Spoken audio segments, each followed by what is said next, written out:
Are you tired of some of the old, outdated ways that capitalism is happening right now in the world? Ready to change the way that you think about business? To learn more about a unique blend of business and mindfulness that has generated over $1 billion with a B collectively for clients that include major brands like Target, Time Magazine, and American Express, welcome to the world of Conscious Capitalism. This is the Brand Gravity Show, where we delve into the intersection between branding and psychology. I'm your host, Kaye Putnam, psychology-driven brand strategist, and today we're not just exploring a concept, we're exploring a life's work, dedication to a kinder, more holistic approach to entrepreneurship that's about more than just the bottom line. Our guest today is Dave Valentine, a business powerhouse whose heart-stopping moment at the young age of 29 led him to pivot from the traditional capitalist path to a more balanced and sustainable approach. From a scenic home in the mountains next to a river and 3 waterfalls, Dave runs multiple businesses that embody conscious capitalism, all while investing millions in talent and aspiring to impact on a grand scale.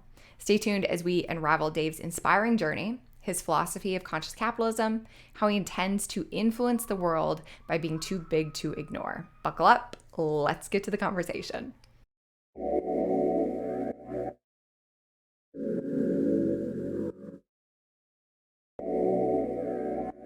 Dave, thank you so much for being on the show. I am so thrilled to geek out about all things business. How are you doing today?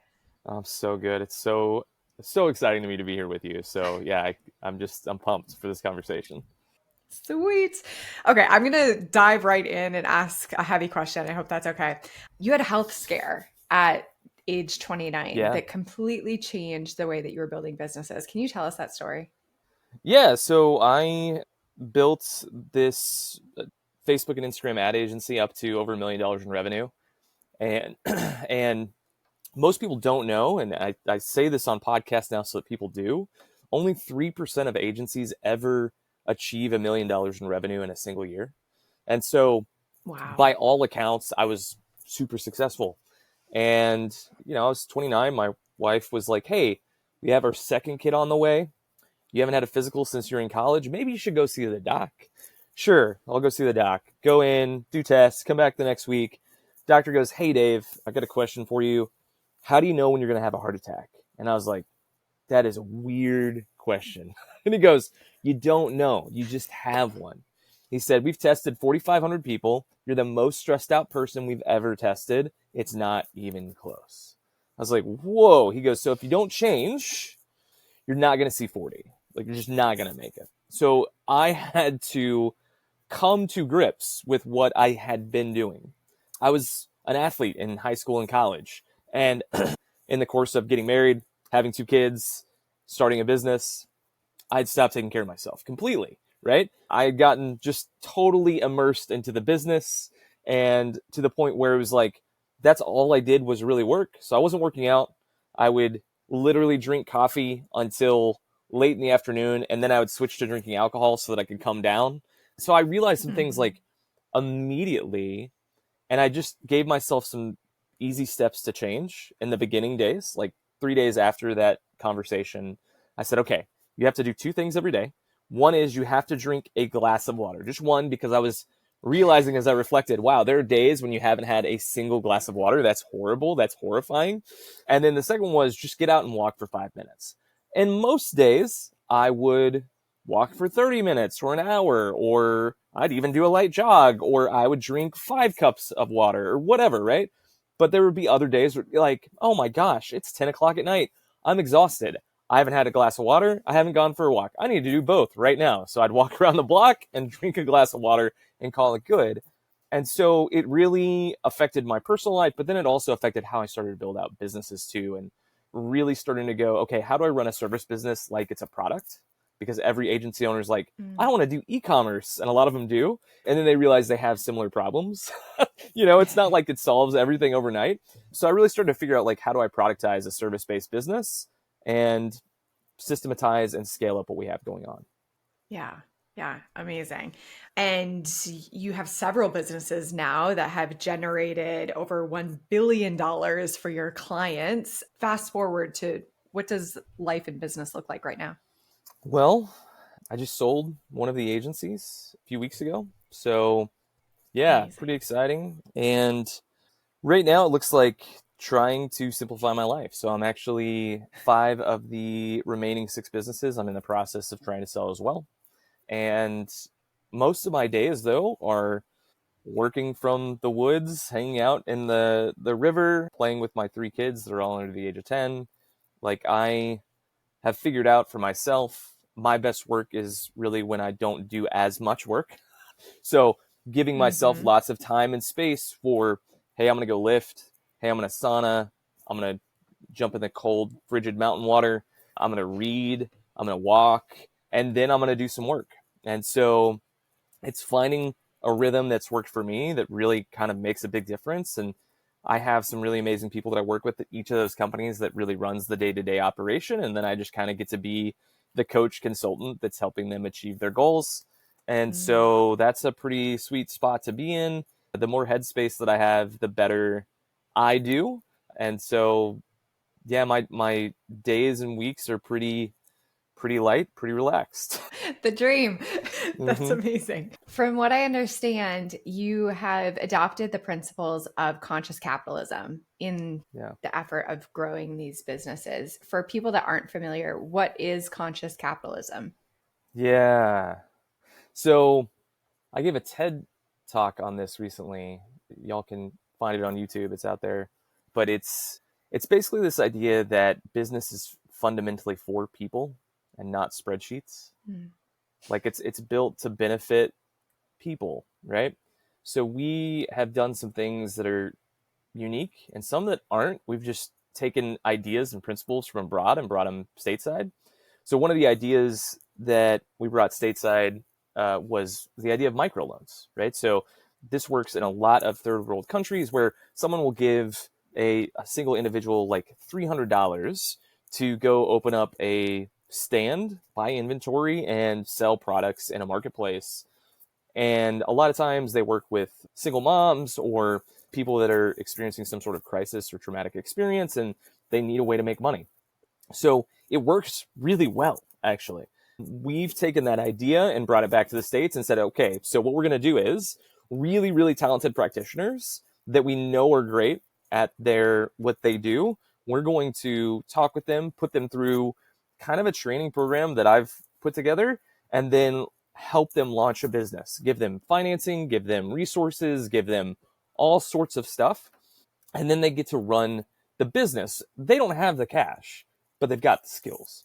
And then we also do things like, hey, we don't allow the highest paid person, which is typically the CEO, the co-founder, the whatever. The highest paid person can't make more than 5x the lowest paid person, which sounds like Nice. not that big a deal, but I have many friends who have had decently successful agencies or SaaS startups or whatever, and the CEO ends up paying themselves 350K, 400K, while their lowest paid person's making 40. And it's like a palpable feeling of disparity in outcomes. And I'm not saying that it's not hard to be the owner founder, and I'm not saying that you don't take risks, and I'm not saying that all those things are true. And there are ways that you can help people really better their lives. And so we've done stuff like that where it's just like, man, we really care about our people and we want to make their lives better. And it's flipping the script on the, hey, you're an employee and I'm just going to get as much as I can out of you. And it's really inviting them into being a bigger part of what the company is doing and making sure they reap the rewards as well. Yes. Yes. Amazing. Do you have any favorite stories that have come out of that micro loan program that you implemented? Probably my favorite one. A couple guys that we invested in, they they have an agency, and when we started working with them, they had already kind of like been doing agency work, but they really needed some direction and guidance because one of the things that is true is we are information rich as a society, but we're wisdom poor. And so it's one of those Mm. things where I really like people like yourself, Kay. We need you to invest, and you do. We need you to invest in the next generation of entrepreneurs, and that's not just young people. That could be someone that's 65 that's starting their first ever business, right? And there's just so much that you don't know, that you know, but they don't know. And so I invested in them, and I said, "Hey guys, I'm going to show you the ropes. Like, we're going to give you money. We're going to help you do this, that, and the other thing. So in the first 7 months, they 9x'd their monthly recurring revenue. And they're like, what just happened? And it's because when you know how to play the game, you know, you can get really great results really, really quickly. And when you don't know how to play the game, you're just spinning those wheels in perpetuity. And you're like, how is it that someone like Kaye just has all this amazing success? What is she doing? What's the secret sauce? What's the magic? And people are always trying to find that out. And it's like, there actually are things that just get you there. And so it's like, I can help get you there. And that's really, yeah, it's one of my favorite stories is that one. I love that. So when you're implementing these principles into your business, how are you shifting the way that you measure success? How do you know if you're being successful at conscious capitalism? Yeah. So one of, if not my greatest teacher, is a guy that just passed in 2019, actually.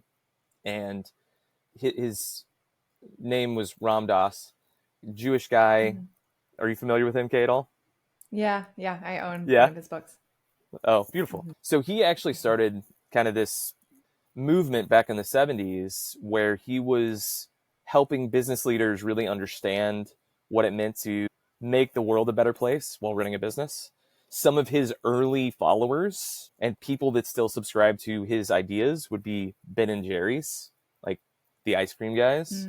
And then Steve Jobs famously was like walking around with Be Here Now, which is his most popular book, and took a lot of his principles from that. And so what he talked about was, at its best, businesses should be a way that improves a community, whether it's local or at a national level, and improves the livelihood of the people that work there. And so for us, we're always asking ourselves, are we serving our students well? Are we serving our clients well?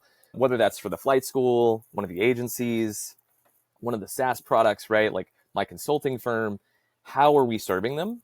And then is this bettering the lives of our staff? And so we ask different questions of our staff all the time, right? A question that we ask is, can you pay your bills? Can you put money away in savings? Are you taking vacation? What can we do to serve you better? And so for us, it's not just about, hey, we got to make money. Making money is good. And we tell our employees all the time, like, hey, profit means job security. So like, that's important.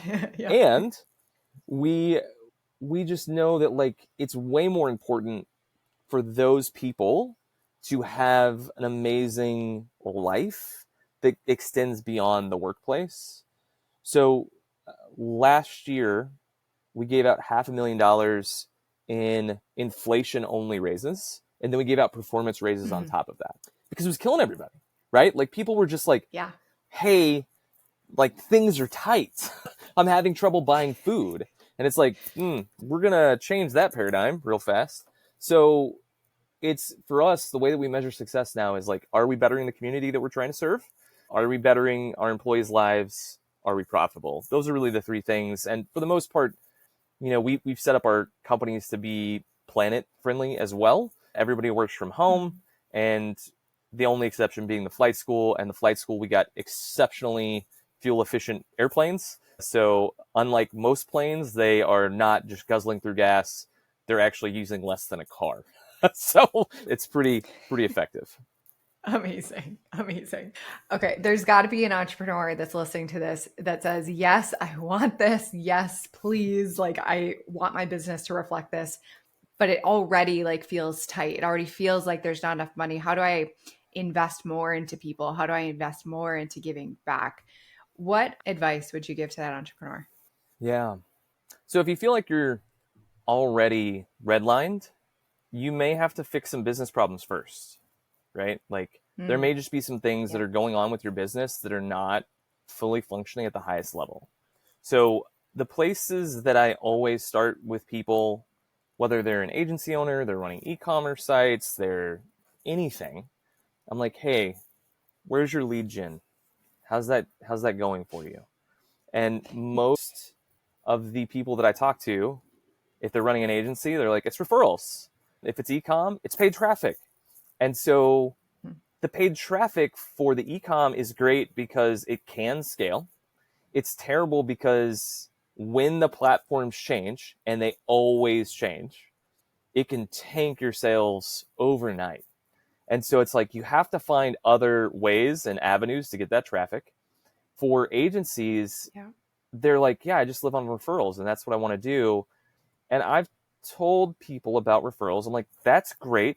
You can build $1 million agency that way. I did in my first agency. Mm-hmm. And then you're going to have a problem where everyone wants to work with you because you sold them and they were referred to you, not to the agency.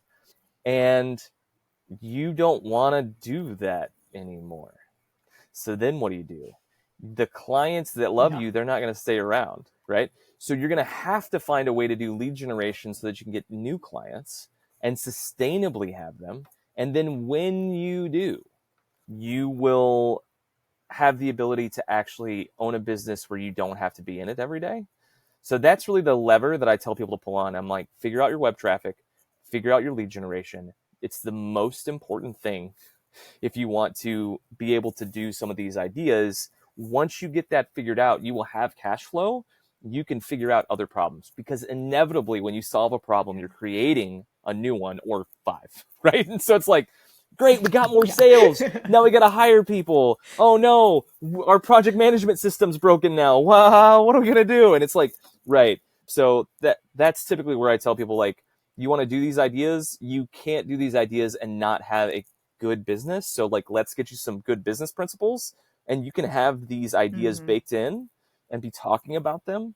And I would just talk about them too with employees before I had money, right? Like before we had a lot of cash in the bank, I would be like, hey guys, I want to pay you more. Here's how much I want to pay you. Yeah. And I would just tell them. And then I'd say, does that fit your vision for your life? Do you need more? Do you need less? Like, where are you in that thought process? Being very open and transparent with the conversations. And then saying, okay, here's what we have to do to get there. Just having those Mm-hmm. conversations with staff changes the dynamic. No one feels like you're hiding anything. Everyone feels like, Yeah. Dave's being open, Kaye's being open. I feel like I know where we're heading. I know that we have a unified vision and I can see how we can get there. 100%. Fantastic advice. What are you really excited about right now? I am releasing a book in August. It's my first book. Yeah, thank you. It's called The Marketer's Mind. Tell us about it. And yeah, so I have this thing that happens all the time, right, Kay, where it's like people go, I talk to people that have been agency owners for 35 years. I talk with Fortune 50 CMOs. I talk with people that own a singular coffee shop that are my friends. And we talk about business and in particular marketing, branding, advertising. And they're like, man, you just think so differently. We took your idea, we executed it, and it was like game changing. And so it's hilarious now because I'm like, okay, what is that? What is that thing that is happening? And what I realize is it's a conglomeration of all these different experiences and disparate ideas that I've experienced and people I've talked to. And it's all kind of melded into this space where I do think differently than most people because I've, as one of my friends has put it, tied the clouds together. And now all of a sudden there's like this idea that's out there. And so it's really helping people see patterns and teaching them to think in the, I call the marketer's mind because it's like you're entering into a new space. It's like the flow or the energy of the marketer. And interestingly, Kay, like I incorporate some of the ideas that you talk about for branding and stuff. I incorporate some of that into the book because you have been helpful in my journey. And so it's really, this book is like an ode to the people that have gone with me, before me, and even behind me that I still learn from, that are just Yeah. brilliant at what they do, and bring it all together and saying like, these people and these ideas live side by side. They should be side by side. And it's going to help you grow your business no matter how big or small it is. Amazing. Well, I'm celebrating you because I know firsthand how big of a lift it is to get all of that out of your brain and into a book. I've been working on one for forever and it's not done yet because I keep getting in my own way. So Oh my gosh. kudos Cannot to you wait to for read it. crossing the, oh, thank you. I can't wait to read yours. And I'm so impressed that you're in this final stage of getting it out into the world. That's so exciting. As a fellow marketer, I would love to geek out for just a moment if you'll oblige me. What does the launch look like? How are you getting the message of this book out? Yeah, so we're doing a podcast tour. That's been a big deal. Hello. Hey, so that's kind of a big key to it. The other thing that we're doing too Yeah. is we're doing some collaborations for launching. So Bookfinity is like a company that allows you to get your book into the hands of a lot of people really Oh, easily cool. because they have a huge email list. And then we are also doing some events. So like I'm in the Pacific Northwest. I'm going to be doing an event at Powell's. The date is like TBD, but we're getting it locked down. And we're going to do some events across the country as well. And so yeah, it's lots of me going to talk to people either digitally or in real life. And so it's fun. We're not going to do a whole lot of paid advertising, I don't think. We're probably going to do a little bit, but yeah, it's mostly just getting out there and having conversations with people. Amazing. Amazing. I love that. I wanted to ask you a little bit. I don't know if this is still the case if you're working on divesting yourself from a lot of your businesses, but I know in the past you've done a lot of investing in acquiring businesses. Whether that's true in the future or not, how did you determine what a good business was to buy? Brilliant, brilliant question, Kay. I love this question. Okay, so number one, is the business idea interesting to me? Like, is it interesting to me in any way, shape, or form? And interesting doesn't mean that anyone else finds it interesting. It doesn't mean that it's a sexy idea, even. But is it interesting to me? You know? And then the second thing is, who am I going to do this with? Right? Like, who is going to be my business partner? Who's going to be the person that's leading the charge? Do I believe in that person? And that's really the two things that I look for. Am I interested? Do I believe in the person that's doing this? If the answers are yes, I invest, right? And so it's like that's where we go. And we're still doing that right now. Like I've been working on doing a laundromat roll up, which I know is Oh, not nice. sexy, but there's a bunch that are for sale in like different metro areas in the country. And Hmm. my youngest brother has been hounding me for years. He's like, dude, I would love to run like an umbrella corporation for laundromats. And I was like, right on. And I just haven't had the time, the bandwidth, the desire. And at this point, I'm like, Yeah. you know what, man? I think that we can make that work. And so we're in the process right now of divesting in these other spots and investing in that. So it's pretty fun. It's pretty fun. Super cool. I love it. Yeah, there's an entrepreneur that I follow and I'm blanking on her name, but she talks about acquiring businesses a lot and laundromats specifically she's mentioned a bunch of times. And it's so interesting to me these like boring businesses because there's Yep. all of these different ways that we can serve a community and that we can give back to a Correct. community and some of those are boring, but I also think it's really Right. interesting. So I'm Yeah. excited that you're It's doing fun. that. That's amazing. Oh, thanks. Super cool. What impact do you ultimately hope to have in this world through all of your businesses and other activities? We have to fundamentally change the way that we view work. Like, we've gotten to this point in society where there's a very clear it's a cycle that we keep hitting. This is not the first time, it won't be the last, where there's this massive, huge imbalance between the very top and literally everyone else. And it's one of those things Yeah. where even when we talk about like the top 1% in the US, in order to fully grasp what that actually means, you need to take the top 1% and put them on a graph. And in the top 1% are people that make like 500K a year as a family, which sounds like a lot to a lot of people. And I'm not saying that it's not. And also in that top Yeah. 1% exists Elon Musk. And there's just not 500,000 a year and 100 billion in wealth, 200 billion in wealth. They are just not even in the same category of reality. And a billionaire is someone that just makes so much money. We don't really have a concept of how much that really is. And so Yeah. what's ended up happening is people are working as hard as they can down here, and they can't get ahead. They're stuck. They're trapped. We've been told lies to prop up industries like the education industry. They keep building bigger buildings and the professors keep not getting raises. I wonder what that's about. And the administration keeps getting larger and bigger paychecks. That's strange. It's like it's a business.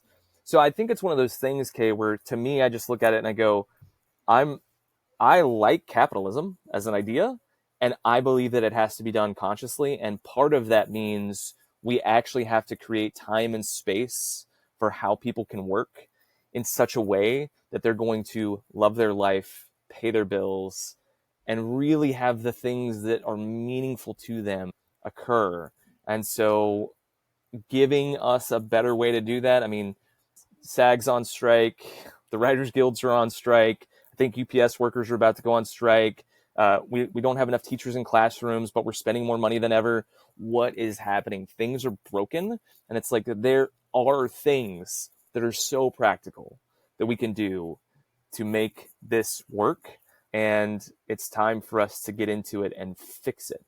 So that's really what I'm hoping. Small goals. Just change how we do everything. Just little change everything. That's right. And this may sound trite, or I don't know if that's the right word. But anyway, like as entrepreneurs, we are in control of our reality. We are in control of how we do business. We are in control of our choices, and we get to make choices that directly impact all of the people that we work with and that we employ. And yeah, there is that larger system at play as well, obviously, and that'll take some work to change. But we also have the choice to make the change right here, right now. That should not be a radical idea, but like people should be able to pay their bills when they're working. That's right. I agree. For those that want to learn from you, where should they go? Yes, you can go check out some of my stuff at davevalentine.co. That's my website. You can sign up for my newsletter. My newsletter is actually pretty good. Like, I enjoy reading it, which was a prerequisite for me to have one. Nice. And then I'm also pretty active on social. You can find me on any social platform at realdval, DVAL. And yeah, I have a lot of stuff out there. Yeah, so that's kind of where you can go find me and keep up with all the latest stuff we got going on. Fantastic. And then to close, for the person that is listening, if you could give them one idea, one action that they should take right now, what would you suggest? No pressure. Breathe. Stop being so reactive. Take 10 minutes. Sit with your intuition and have it tell you what to do next.